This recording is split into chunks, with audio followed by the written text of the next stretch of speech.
Cool. Okay.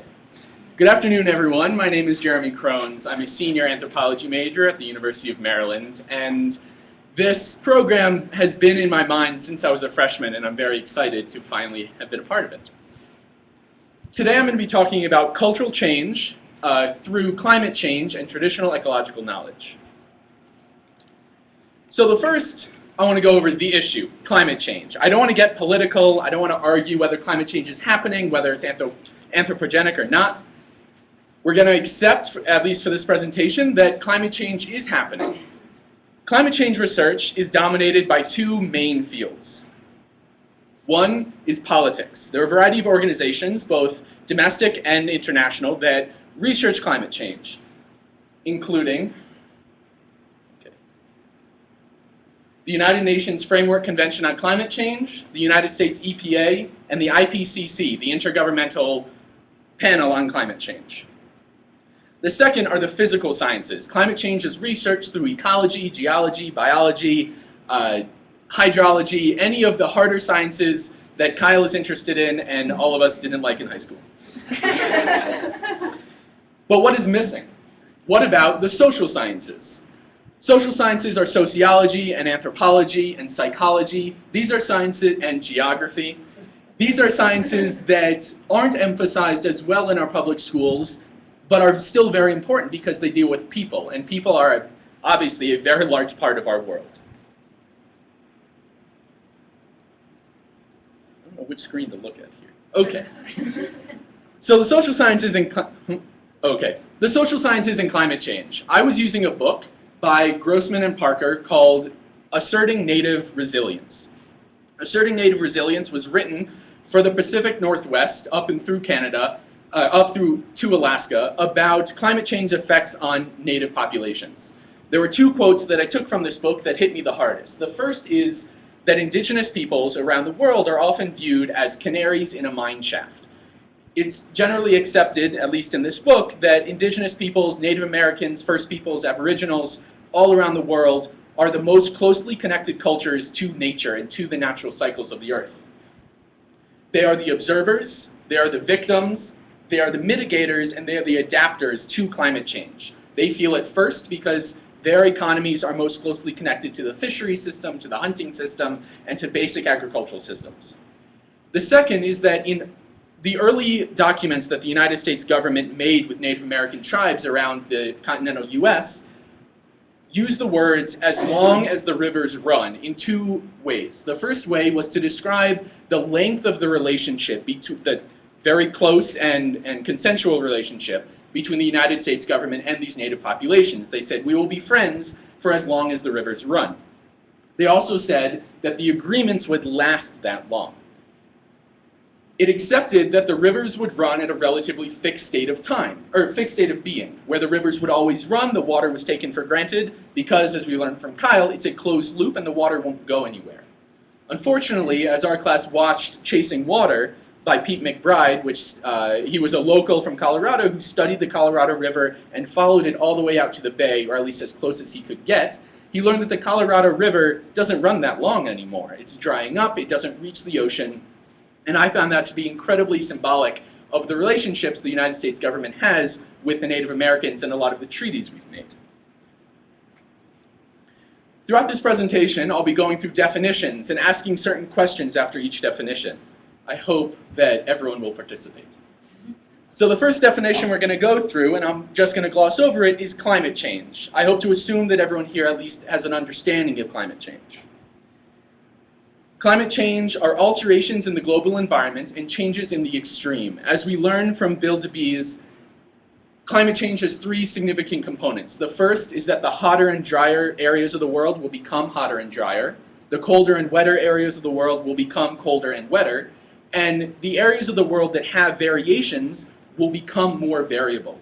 So along the East Coast, Maryland and New York and New Jersey used to get the prevailing rains and winds from the hurricanes, but now those are getting worse. Likely in the Southwest, the droughts will be getting worse, and the variations of monsoon rains to the drought seasons will be getting more variable.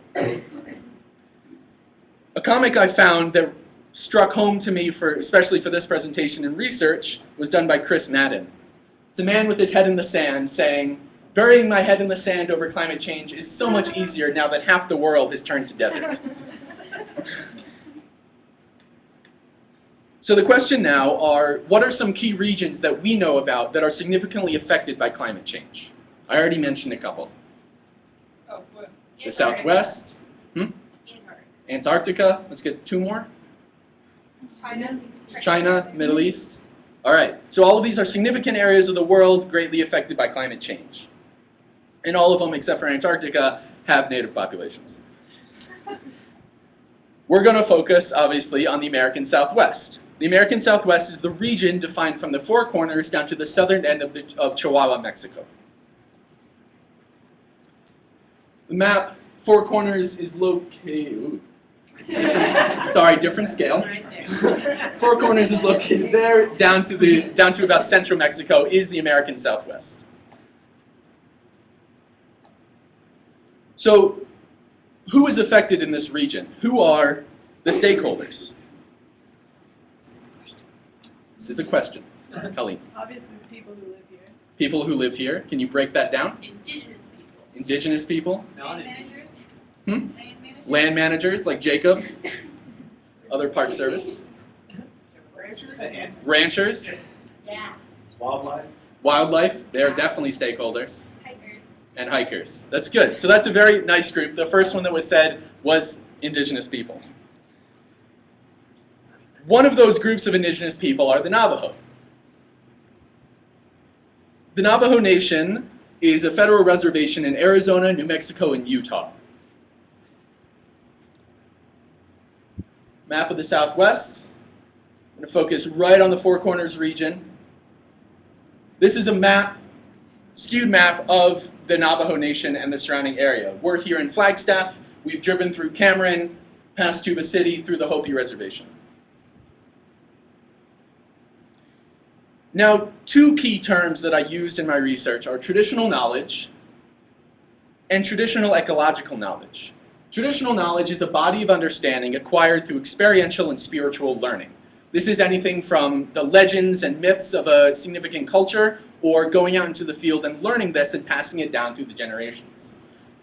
Traditional ecological knowledge is traditional knowledge that is specifically focused in ecology. One video that Wolf showed me was called Redbird Saves the Corn. And this was done by a group of, there was a video on YouTube done by a group of students out of Loop who decided to tell a story that one of their grandmothers had told them about the small village of Navajo whose corn was always dying. And so they sent one boy, Redbird, to go find Spider Woman, who is a significant holy figure in Navajo. Through a series of trials and tribulations, he found Spider Woman and she said, go and plant this flower. It's a yellow flower called zinnia. And zinnia flowers, she said, go plant this next to your corn, and next season, your corn will flourish. So he went back and planted it, and the next year his corn flourished. That might just seem like a legend to us, but in actuality, zinnia flowers attract hummingbirds and other predatory insects that eat the insects that feed on corn and other crops. And while the Navajo might not have known that science, that is considered traditional ecological knowledge because they understood the beneficial relationship between companion planting. So now we're going to get personal. What is your TEK? How do you define your personal TEK from your own culture or your family or your region? Emily? Everything's connected. Everything's connected? Everything we do affects everything. If you leave the shower on too long, it drains a little bit of the fresh water. All right.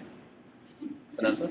My grandma grows a lot of herbs and aloe vera in her garden. Mm-hmm. So if we get burns or if I have stomach ache, she just takes it out from her garden and mixes it and gives it to me in a tea. That's right. So that one, out of all of the three, is most significantly indigenous because it comes, like Celine talked about, it doesn't come from pharmaceuticals, but it comes from a history and by your elders. So now, how could your TEK be affected by climate change? How could the herbs in Vanessa's grandmother's garden be affected by a warming climate, especially in Texas and Mexico? How could, oh, Celine, go ahead. I would say job, definitely, because if there's no water for the plants, it's going to die. That's right. Also, if these herbs are planted in a wet place, it's possible that the increased precipitation will drown them. Mhm. Drown. That's right. Will be alterations to the growing season. That's right. So different herbs will grow at different times. Maybe the pollinators won't pollinate. So now, one case study that I looked at briefly was on Aeolian sand dunes in Navajo. Aeolian sand dunes are hills made from wind-driven sand currents. And this was research done by Margaret Redsteer-Hiza of USGS and a variety of professors here at NAU. Aeolian sand dunes are formed, wind direction is blowing, and as the leeward wind is passing through, it pushes sand back into the hill, and it moves very quickly, Aeolian sand dunes. Sorry. A little bit of history is that was a Greek god, Aeolus, who was the Greek god of the wind. This is a map produced by the USGS of Aeolian sand dunes and their movements in the American Southwest. We are here, that's Flagstaff, that is the Four Corners region. You can see that I didn't put a Navajo map on here, but that region, as we recognized from before, is the Navajo area where a lot of the reservations are. Part of the research that they did, they studied a family in Tisto, which is in the Navajo Nation. They were living not necessarily in a very residential area, and they realized that the sand dunes were moving in fast. That's a picture of their house, and that's an outhouse that's covered about a third by the sand. So what happens when these sand dunes move into this residential area? What do people think will happen? We'll bury the houses, right. If you don't have a lot of money, as Emily and others have pointed out, Navajo Nation is plagued by poverty. If you don't have a lot of money or a lot of capabilities by the federal government, how will you be able to move your home successfully away from the sand into a safe area? Another issue, however, is also their culture. Navajo and other Native Americans of this region have significant cultural ties to the specific land on which their houses are built. So if the sand dunes come in and force them to leave, they're leaving behind some of their own culture and their TEK. So the biggest question of my presentation and of today is what can be done? What can we do in the future to help mitigate the effects that climate change has upon Native cultures around the world, and specifically in the Southwest? I'm going to open it up and see if anyone has some ideas. Kate. I think that people who aren't as rich and people who don't have as many resources are the ones who are most affected by climate change. Mm-hmm. And so mitigating that aspect of Indigenous people's lives would be a huge factor. All right. Sully? I'd say it's all about education. Educate our peers, younger people about conserving water and energy. Mm-hmm. And it's one small step, but it can go a long way in the long run. Sure, to slow down climate change at least. Yeah. Vanessa? I like Celine's idea that that's a great long-term solution, but also we could get a lot of scientists together and decision makers to do short-term solutions. That way you won't wait for 50 years before there's a tangible solution. That's right. So that's the biggest point that I found as well, is to tie in the science and the policy from before in my presentation with the anthropology and the sociology to say, look, it's not only the Gila lizard that's being affected, it's not only the coal-fired power plants that are influencing the climate, it's also the people in the area, and we need to start teaching our kids early about the anthropological effects of climate change and of the world and our own actions. So that concludes my presentation for now.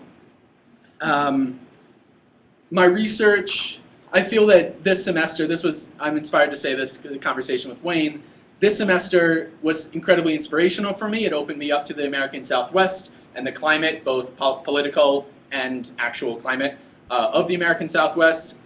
And I feel that this semester put a strain on me to help balance my experiential passions with my educational passions, and I hope to pursue that in the future. Thank you.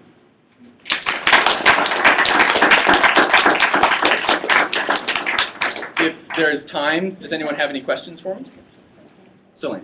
So what sort of change would you suggest that us here in the room take with us to our state, and how we can share that with peers? Okay, so much like the other presentations that we've seen today, especially Katie's, which is why I asked her this question, is that the issues that I pointed out here are relevant to every state in the United States and around the world. So bringing home the education, or at least the drive to educate other people about these issues and about how climate change doesn't only affect the birds and the bees, but it also affects people, would be incredibly poignant to help adapt policymakers to move in that direction.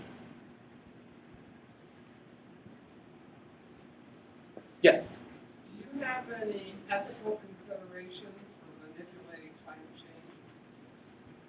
Can you expand? Well, I mean, if you make some alterations in something that, building dams Mm-hmm. to contain water, so you're going to deal with the fact that you're getting more rains, and they're coming at a more frequent period of time, maybe with the same intensity, maybe a bit more. That's what I'm dealing with. Our rains for the year, like say, they did 20 years ago, they're closer together, and the soil can't accept all of that water. Okay. So they were open to flooding. We flooded a lot in the Midwest, both Mississippi and Missouri. So we build higher dams, or we do something, and that alters what happens with climate change. What do you see then as the ripple effect? Or do you? No, part of my changes this semester was accepting different philosophies, especially on the environment.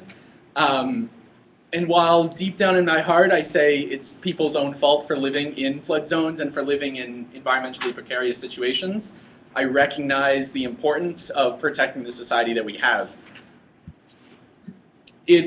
I find that my own solution to it would be to work slower with the mitigators and the adapters of climate change and the people who feel the effects most, is just to work slow so everyone has time to adapt to what's happening.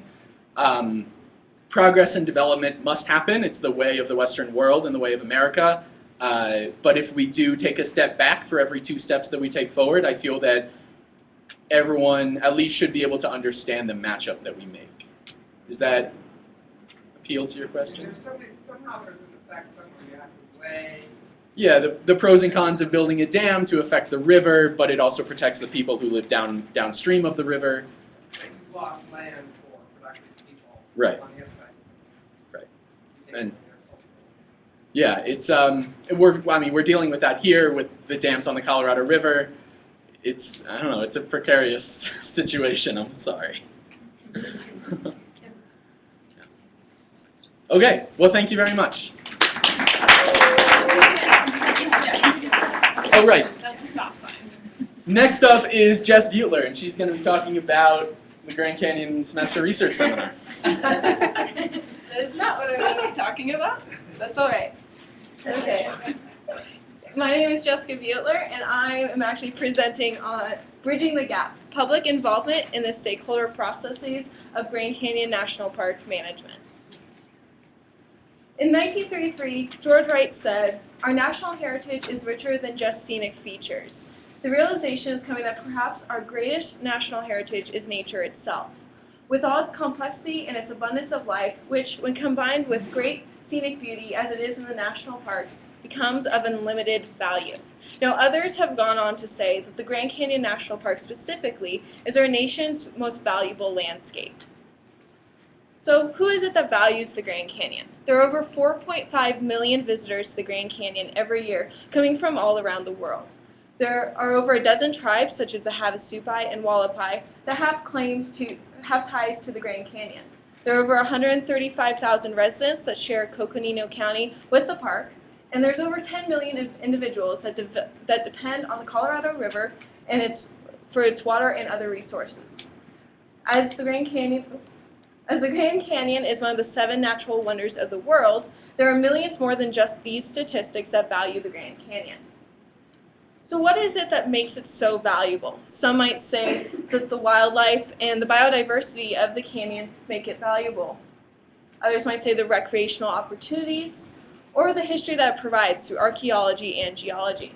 Now, I'd like everyone for a minute to think about what they find valuable about the Grand Canyon. And if anyone would like to volunteer what they find valuable. Nature. Like the history of it. The knowledge it gives us. Lack of development. Yeah, nature.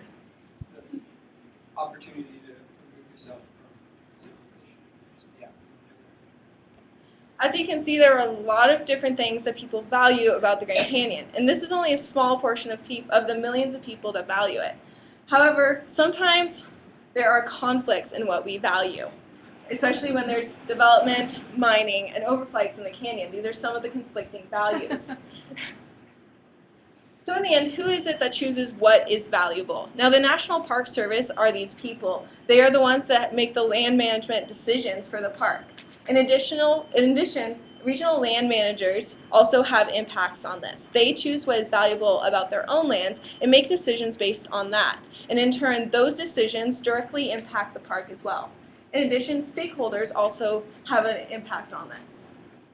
While land managers ultimately make the decisions, stakeholders also have an influence on this. Stakeholders are the groups or individuals that are impacted by land management decisions, and in turn are sought out to provide insight. The Park Service and other land managers use stakeholders to create a more holistic management plan. This is used to create well-rounded management and representative management. So just to visualize this relationship, you have the National Park Service, which are the land managers in this situation. And then you have the stakeholders. You have government agencies such as the U.S. Forest Service. You have Native American tribes such as the Havasupai, and as well as members of the scientific and nonprofit communities. These are impacted by the decisions made by the national park, and in turn they provide the insight to make those decisions. Now, the Greater Grand Canyon Landscape Assessment is the landscape assessment that I used as a case study for my research. National Park Service and other land managers use landscape assessments to make science-based decisions. Now, the GGCLA is modified from typical landscape assessments. It combines scientific knowledge, current information, and cultural knowledge. In addition to just assessing natural resources like typical land assessments do, it also assesses the conditions for cultural resources. It puts a heavy emphasis on stakeholder involvement, and the boundaries are not determined by the bureaucratic lines of the national park, but instead follow watershed boundaries to have a better and positive impact on the ecosystem. Now, the GGCLA process can be thought of as in two streams. One stream is a flow of 3 stakeholder workshops that help to determine what are the most valuable aspects of the canyon as well as what are the greatest threats. The other stream to this would be this compilation of scientific data. Now, these streams can be thought of as having interlocking tributaries in the sense that the stakeholders provide insight on what scientific data should be compiled, and also the scientific data that's compiled has an influence on stakeholder decisions. In the end, all of this will be compiled and presented to the National Park Service to provide insight on what areas of the park should receive more conservation management. Now, I was able to work with Dr. Tom Sisk and Sasha Stortz on this project and attend the first of the 3 GGCLA stakeholder workshops, which was held on October 11th. Now, there were 56 stakeholders who attended this workshop from 22 different organizations, everything from government organizations to nonprofits. For this landscape assessment, the Grand Canyon region was divided into 3 zones, that being above the rim, below the rim, and river corridor, to provide better and more specific land management. For example, if a value such as vegetation would be considered a value below the rim, it might not be considered value above the rim. And having these separations allows for those distinctions to be made. From there, the stakeholders went on to discuss what values and threats to each region. Lists of these values and threats were compiled, and the stakeholders then voted on what the top 6 most important threats and the top 6 most important values were for this region. Now, when I attended this workshop, I was really taken back by the fact that there were 56 individuals in a single room that were going to have such a huge impact on the future of the Grand Canyon. And so I wanted to know, as the canyon is such a valuable place to so many, were the decisions being made by these stakeholders, the values and threats that they chose, were these representative of the larger body of individuals that find the Grand Canyon valuable? So I posed the question of, with non-stakeholders, what would they value and what would they see as threats, and would these be different from stakeholders? So I decided to do a workshop of my own for non-stakeholders. I use the same methods as the GGCLA workshop in that I use the above the rim, below the rim, and river corridor distinctions. I also use the same voting system of having the participants choose the top 6 values and the top 6 threats. But instead of stakeholders, I chose to use Grand Canyon semester students as my participants. I chose to use this group because they are an educated group of students that have been studying the Grand Canyon for its values and its issues over the past 4 months. In addition, they represent a wide portion of the country, coming from California to Pennsylvania, bringing with them a broad range of perspectives. In addition, I couldn't do what I would prefer to do, which would be to sample the general public. That would take too much time and be beyond my resources. So not only did I want to look at the differences and similarities between what the 2 workshops voted on, I also wanted to look at the discussions between each group. So I represented this through Venn diagrams, showing the similarities and differences between the topics of discussion. So looking at this Venn diagram to explain it, GCS had 7 topics that were unique in this specific discussion that were not brought up in the GGCLA workshop. However, there were 16 topics that were similar between both workshops. So overall, what this slide is telling you is for when discussing values of the Grand Canyon, you have above the rim, below the rim, and river corridor. As you can see, for above the rim, it's the only situation here where the similarities were greater than the differences. The other 2 had more unique topics than there were similarities.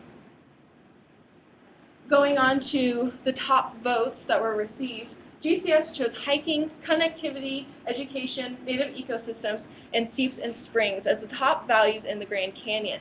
The GGCLA chose springs and seeps, wilderness, natural disturbance regimes, large intact ecosystems, and native fish and wildlife. As you can see, springs and seeps were the only value across both workshops that were voted as a top value.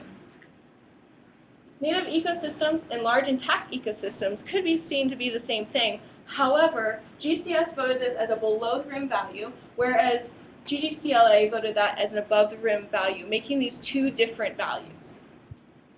Moving on to threats discussed by both workshops, using the same Venn diagram approach for discussions, you can see here that there wasn't a single instance where there were more similarities between the groups than there were differences.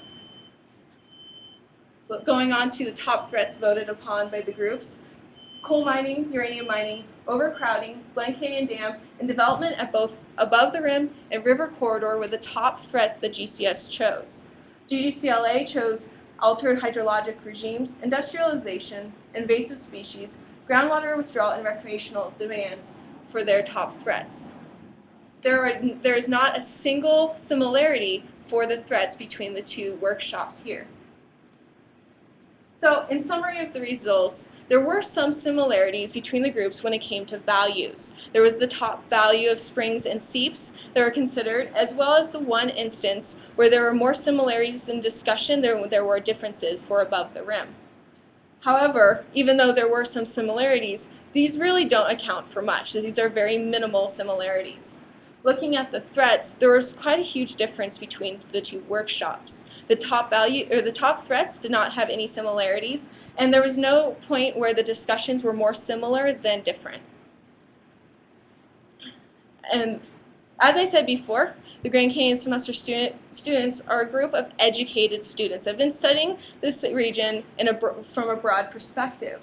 So having such a gap between the understanding of values and threats between the Grand Canyon semester students and the stakeholders, one can imagine that the gap between the public and the stakeholders would be even larger. So overall, if this were to be done with a sample of the public, I would assume that the general public has a different set of values and understanding of threats to the Grand Canyon region. So what does this mean? From this information, the values and threats recognized by both GCS and the GGCLA were different, representing that the stakeholders might not necessarily represent what the public is feeling about the Grand Canyon. As the public is a huge support for the national park system through financially and politically, yet their interests may not be being met, or there's a lack of education on the part of what is either valuable or what is a threat to the region. So how do we close this gap between the public or educated groups such as Grand Canyon Semester and the stakeholders? One solution could be involving the public directly in the stakeholder process. However, there are some huge problems with this. On one hand, there's no guarantee that the public has enough education to provide informative input on the management decisions for the national park. On the other hand, these kind of processes take lots of time, money, and are extremely complicated. Adding the public to this process would only increase all of those factors. However, I propose that management would include focus groups similar to the workshop that I did with GCS. This would provide two benefits that I recognize for the national park system and the stakeholders. One would be expanding perceptions, and the other would increase education. So, for expanding perceptions, if a workshop was held with the public, the Park Service and the stakeholders might find a value or a threat that the public recognizes that was completely overlooked by stakeholders. This would take something like this and possibly turn it into that. This would increase ideas and reduce gaps in management. In addition to that, the other benefit is education, which I believe is actually the most important benefit to this. This would allow the park to see the gaps and the lack of education that the public has. For example, if there was a workshop conducted and the public did not find the endangered humpback chub to be of value, the park could see this and increase their education efforts on the humpback chub. This would lead to increased public support, both politically and financially, on the protection of that value. In today's society is very different than it was in 1916 when the National Park Service was created. It's no longer a top-down style management, and even though the stakeholder process has balanced this out, public involvement is becoming more and more important in today's society. With an increasingly changing environment and increased public engagement in government processes, involving the public alongside scientists and stakeholders in management processes encourages a balance of information and knowledge. In an age of technology, where the spread of information is unprecedented, it's important to make sure that the public is educated, involved, and engaged with our national park system to ensure that the continuation of Grand Canyon National Park as a place of unlimited value.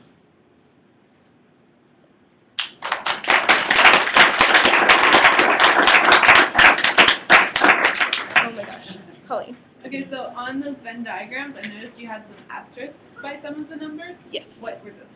Okay, I knew that was going to come up. It was like I was planning that question to happen. So sometimes there were instances where the Grand Canyon semester students would come up with, say, 3 or 4 different topics, but the GGCLA group combined all of those as a single topic. So I had a hard time directly matching things up. So that means that there were 16 topics of GCS that matched topics of GGCLA. So it's not necessarily that it was 16 on both sides that matched. Yeah. So how can you take that, the survey that you have put in, how can you bring that to the public to get the public's opinion? Or is that possible at all? Sorry, what do you? You know, like how you had us do different surveys and get our opinion. So how would we conduct that with the public? Yeah, how can you get that to the public? I'm not an expert on public surveys, but I know that similar public surveys are done. I remember Angie mentioning that she was a part of something. I don't know. Never mind.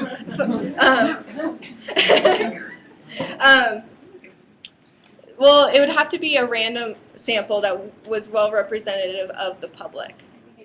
Where we did the focus group thing? Yes. Yeah, so I did participate as a participant, not as a survey facilitator, in a Yes, focus that's right. group where they basically invited a small group of people that represent a cross-section of society. And so I was like the single girl who lives downtown demographic. And then we all sat at a table and contributed our opinions about why we did or did not vote for a certain ballot measure. So you can kind of do these focus groups where you pluck people from From cross-section yeah. of people. Making sure that you hit all the demographics. Sure. What were your parameters for defining terms that each group used? Because especially in threats, we had said development was an issue above the rim, and they had said industrialization is a threat above the rim. And to me, those are more or less equitable. Yes, when it's simplified terms, but when I was looking at the data, the industrialization included very different things. I can't remember the specific parameters, but I run into that issue a lot when I was like, oh my gosh, are these two things the same or different? A lot of times I just had to either email Sasha about it or I had to make my own decision about it. But in that case, the industrialization was very much defined and it did not fit what you guys define development as. Because there are some benefits as well that were a little, Yeah. they were so similar, but I guess you did it for Yeah. Who created the survey? Because the questions can determine the answers. Survey. It's like the exercise that you did with us and that was done at the stakeholder meeting. Like who came up with this? This is Sasha's project in the back, and Tom's. She was the grad mentor that I followed around like a puppy dog. And I basically, and I basically followed the same process that she did and just organizing. It was actually pretty simple to do. And then for those of you that were not at this workshop that I conducted, at the end, I facilitated a lot of discussion questions, and those were really just what came off the top of my head. So. This is more of just like a personal question for you, but I'm assuming that maybe what inspired you to want to do this project is when you were at the GGCLA workshop, that there were things that didn't appear on that list that you were like, hey, I would have had this on this list. What were you expecting to find from us that was different, and did your results match up to your? You guys surprised me on what you guys talked about. I was expecting, since the Grand Canyon semester students had just at this point finished up ecology, I thought there was going to be a lot more of an ecology focus to the values and threats, but actually, because I kept reiterating to people, this is what you value and this is what you think is a threat, a lot of what came up was actually public services in the park. More like recreation. Yeah. And it was also right after the river trip. And it was also right after the river trip. One of the things that strikes me as very interesting about that whole sense of threat is that one of the largest threats is way away from the Grand Canyon itself, namely the reallocation of the Colorado River water among the states. Yeah. Nobody mentioned that as a specific topic. Not as a specific topic, no. Yeah, hydrologic alteration could be considered that, but not specifically that. Yeah. Thank you.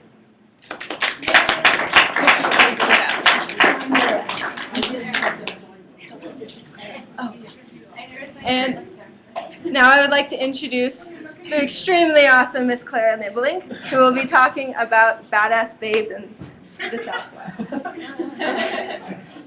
Thank you for that lovely introduction. This is okay. Yeah.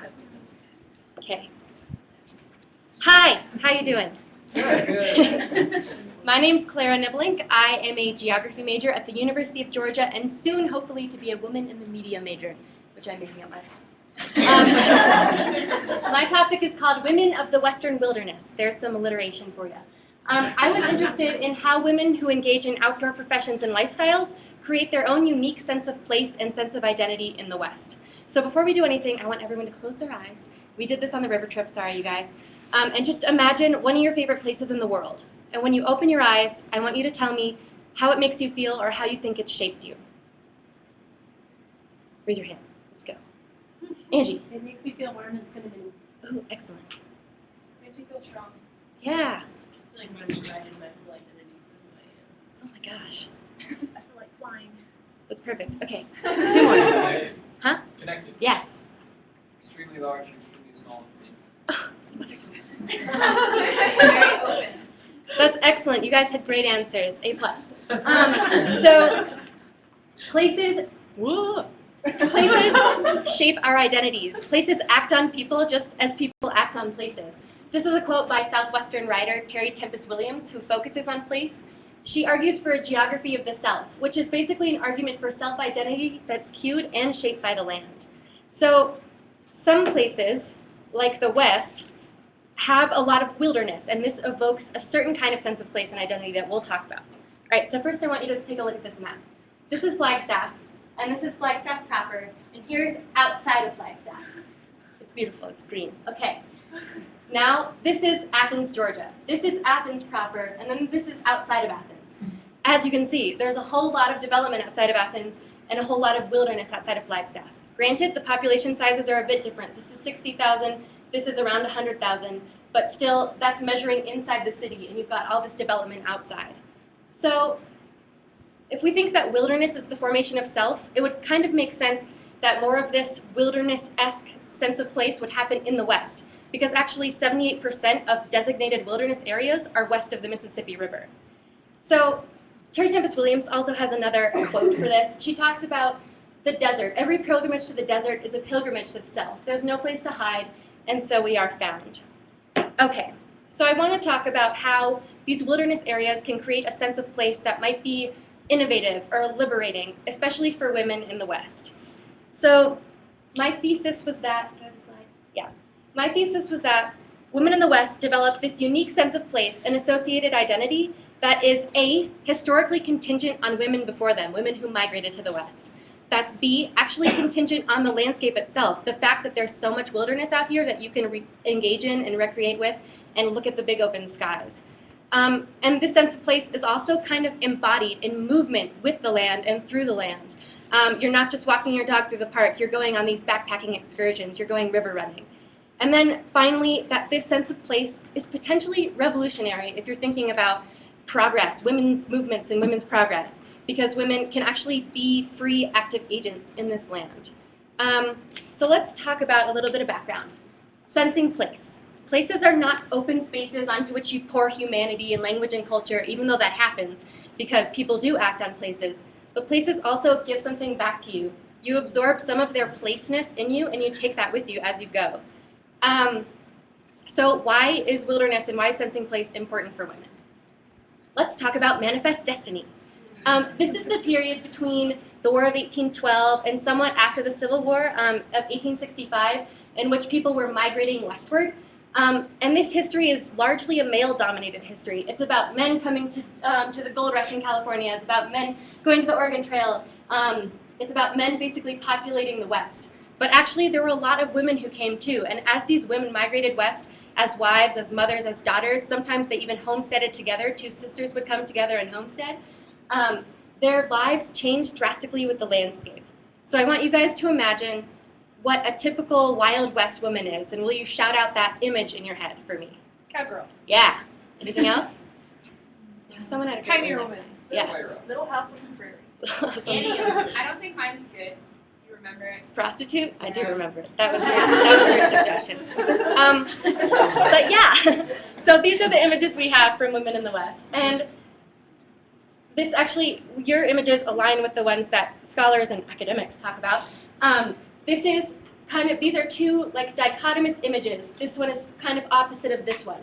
So this is supposed to be the gentle tamer. This is the woman who comes with her husband west and she civilizes the land while he attacks the land. But the gentle tamer has a shovel, so she's clearly also engaging with the landscape as a farmer or a rancher.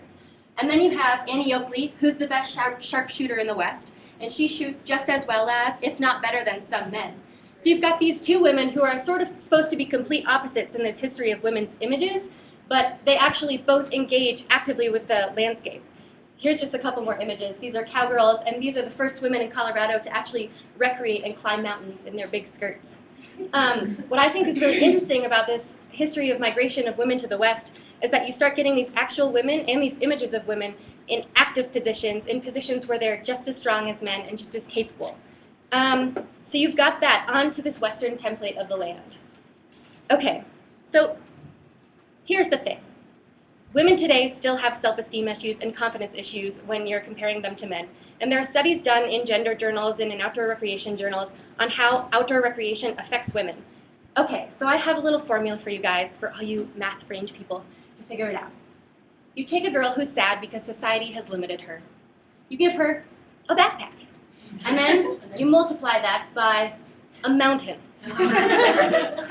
Then you have A girl on top of a mountain who is happy and feels confident in herself and in her sense of place. Her backpack, she left it by the, I don't know. And then just to remind you that this sense of place, or the one that I'm talking about specifically, is more possible in the West right now because of all the wilderness areas that we have out here. Okay, so I wanted to investigate this. I wanted to investigate really whether the West really was a template for this new sense of place and identity that women have. So I interviewed 5 women in the Flagstaff Grand Canyon area. Oh, analysis. That's us. We're women setting up the tent. Okay. This is Marika Tanny. She is a Grand Canyon river guide, and she works in the NAU Parks and Recreation Department. She also teaches a class on women in the outdoors and women in gender studies. She's from Flagstaff. This is Pam Fody. She also teaches the Women in the Outdoors class. She's the one who created it. She also teaches in Parks and Recreation. She's originally from Ohio, but she came to Grand Canyon when she was in college and fell in love and has been a Grand Canyon backpacker ever since. This is Emma Wharton. She is the director of Grand Canyon Youth and a river guide. She actually got her master's in social work, so she's used to working with kids. She grew up in Utah. And this is Debbie Brenchley. She's a search and rescue ranger at Grand Canyon National Park. This is her hanging out of a helicopter. Pretty awesome. She grew up in Washington. And this is Christy Sorrell. Christy is the hazard tree coordinator at Grand Canyon National Park. Some of you from service might recognize her with the chainsaw. She came from Pennsylvania. Okay, so the first thing I was looking at is the West a template and how? And what I found was that women had to be in the West to start developing the sense of outdoor place and sense of identity that they had. And I did this by comparing the women who'd migrated west to the women who'd grown up in the West. So I've got a few telling quotes here. Christy Sorrell, who migrated west, talked about seeing these images of mountains and of bighorn sheep in the landscape and how they represented freedom to her. And when she came west, it was the first time she really felt free. She also mentioned something about it being a new identity and how she loved that new identity for herself. This is a quote from Pam, who talked about never really thinking about engaging in the outdoors until college when she took a trip to the Grand Canyon, and that changed her life. So coming west was huge for her.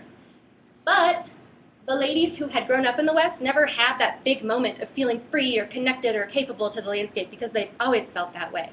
So, so you've got Debbie Brenchley, who said that becoming a search and rescue ranger sort of just came naturally to her because she'd always known how to hike and ski and climb, and she'd grown up doing that. Emma Wharton always loved being outside. And then this is interesting. Marika Tanny talked about, I asked her if she ever felt unwelcome in the outdoors or in male-dominated positions, and she said, no, I've never felt like that because I've been in these positions my whole life, so I've never had a problem being accepted as a woman. So I found that being in the West, at least for these women, was really essential in starting to create this identity in this place. And I thought Christy Sorrell just summed it up pretty well. She said she found men interact with women so differently out here because they're used to women being tough and capable. And I found that in my own experience as well, since I moved from Wyoming, as you all know, to Georgia. Had to encounter boys in high school who are terrible. So the next thing I was looking at was, how do women sense wilderness? How do they actively feel this? So I want you guys to do an activity with me. Everyone please stand if you are able. All right, now I just want you to group, okay? Just group. Go this way, not this way. That's nice. All right, now listen to what I'm saying, because it's super interesting. Okay, so the most salient aspect of place, you feel that through movement, through the journey. So when you're going into place, or through place, or out of place, you're moving around in place, you're feeling it in 4 dimensions. You're smelling it, you're dancing around in it. It's great. And to prove this to you, you're all going to remember this part of the presentation later because you were moving while it was happening. Everyone has... Okay. So it turns out there is a crucial interaction between body, place, and motion, and it's actually empowering for women to be moving through places with their own power, as opposed, as I was saying before, backpacking and climbing as opposed to walking around in the city. So instead of being a passive woman on the fainting couch going about for a turn in the garden, you're an intense woman who's rowing down a river. That's Ari. Okay, so I've got some quotes to back this up. I thought Marika said it best. I asked her when she felt best, and she said, it's when I'm on the river. Because I'm looking around in my boat, people are smiling, I'm in this place that I love, and I'm feeling humbled by the ability to move through a place by my own power. And I think this sort of goes back to what Kyle said. You feel big and small at the same time. I think that's really profound, that you can feel humbled by the landscape, but powerful at the same time. So let's talk about what wilderness gives to you. What does wilderness actually give to these women? Why should we recreate in the outdoors? I think Debbie Brenchley said it best. She said, that whole recreation thing, I sometimes think of it as recreation. You get this opportunity to recreate your life, reestablish it with what's really essential. So the way I think of that for women is you can go out in the wilderness and be apart from all those messages that society is sending you, and you can sort of reestablish life with what you want and get back to basics. There's also another component to this, is that wilderness allows you to just be yourself and be excited to be there. Marika said this beautifully. I asked her what was the first word she thought of when I said Grand Canyon or Colorado River, and she immediately said brilliance. She said, I think I see brilliance in a lot of people down there because you're seeing people in their raw form, and that's really beautiful. But she also said, I feel brilliance within myself just with being at peace with who I am and where I am. And then the canyon, of course, is brilliant. I think that's really profound. Okay, so let's conclude. Why is the study important? It's because women are still having these issues with confidence and with self-esteem and with feeling like they're capable and being able to engage with these landscapes.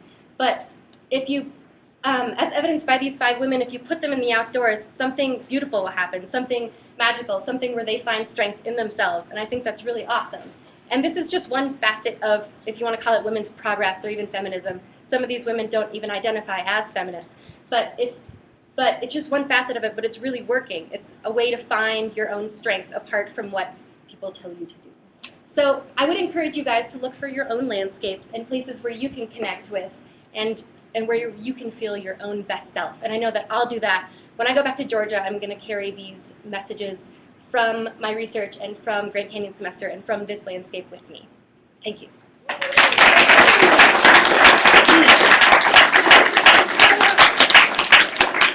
Any questions? Yes?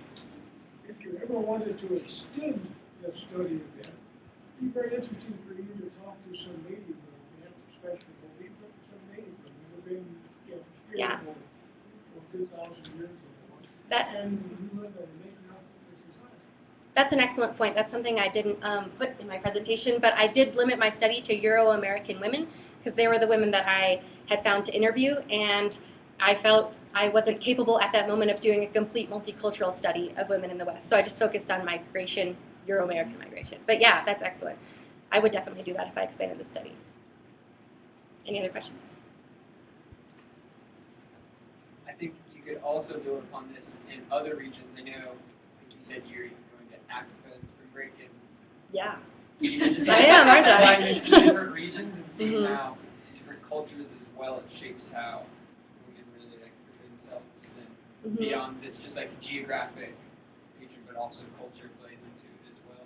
Yeah, and I know something that I wanted to do that I couldn't in the time that we had was in the place where we were, is I would like to be able to compare it to the East where I live and actually do a study there, and of course sample more women, sample multicultural women, and then even a study comparing men and women would be really interesting. But the reason I chose the outdoors in particular is the nature of the semester. It's focused on experiential learning in the outdoors, but also because the outdoors is sort of like the final frontier. It's the place where men are men, you know? And so I really thought it would be interesting to find it as a place where women are women. Yeah. Yeah. Has doing this project changed your outlook on your own relationship with the outdoors? Yeah, I think it's interesting because I feel like when I moved from Wyoming to Georgia, as you all know, I felt a little like the opposite of what these women migrating west were feeling. Like I felt a little more trapped and disempowered. But I think now that I've gone through this semester and realized, you know, you have to kind of put your own effort in and kind of go into the outdoors yourself. Like I asked Marika, do you think that it's important for women to have role models in the West and that all this migration happened so that there's people here who actually did it before you? And she said, yeah, I think that's important, but I think it's also just important that you do it yourself, that you have the desire to do it. So I think definitely it's affected me that when I go back home, I'm not going to just sit there in my room feeling trapped because I'm in Georgia. I'm going to try and go out and engage with the wilderness and take advantage of those opportunities. Yes. Was there a time during the semester when you did feel that sense of empowerment, a particular time or event where you did feel empowered by being in a particular place? Yeah, I think there's many, many times this semester, but I can think of one, and that would be wolfpacking during our backpacking trip. For all of you who don't know, wolfpacking is standing naked on top of a mountain. Any more? Okay, now we'll have a short break followed by Vanessa Alejandro.